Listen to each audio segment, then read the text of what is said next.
At 80 years old, Eric Clapton no longer speaks with the fire of a guitar hero trying to prove something. He speaks with the quiet honesty of a man who has survived it all. Born in Ripley, England, in 1945, Clapton's life began with confusion and emotional distance. Raised by grandparents he believed were his parents while his mother was introduced as his sister. That early heartbreak carved something deep inside him, something that would later pour out through 6 strings and bend into notes that felt like confession.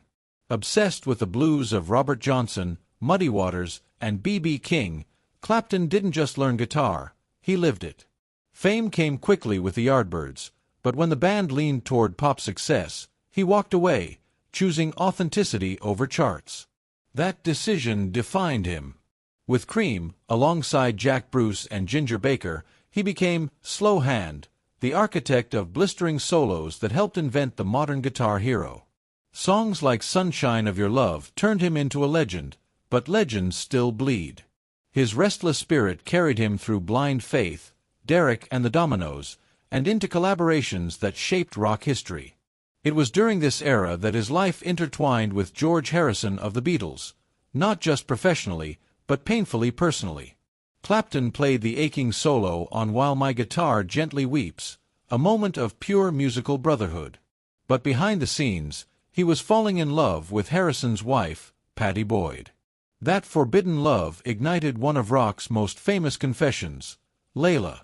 The song wasn't just a hit, it was obsession pressed into vinyl.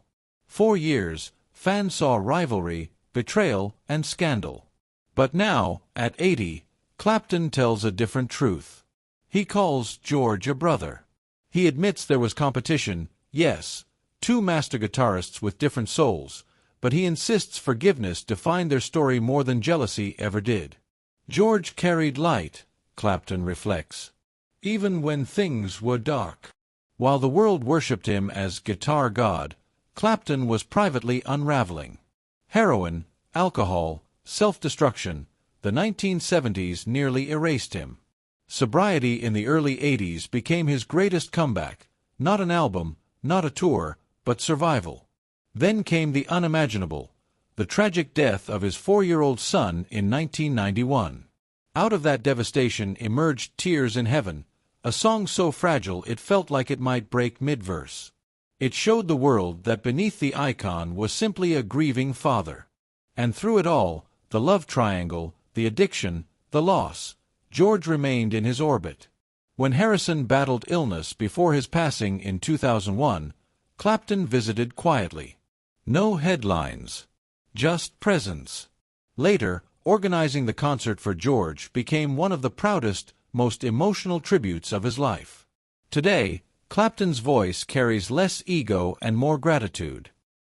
He speaks of Harrison not as a rival, not as the man whose wife he loved, but as one of the greatest friends he ever had. The truth, he says, is simpler than the myths. Music kept them connected when pride could have torn them apart. At 80, after decades of reinvention, heartbreak, and redemption, Eric Clapton's greatest revelation isn't about fame or scandal. It's about forgiveness, survival, and the quiet understanding between 2 men who changed music forever, and somehow, despite everything, never stopped respecting each other.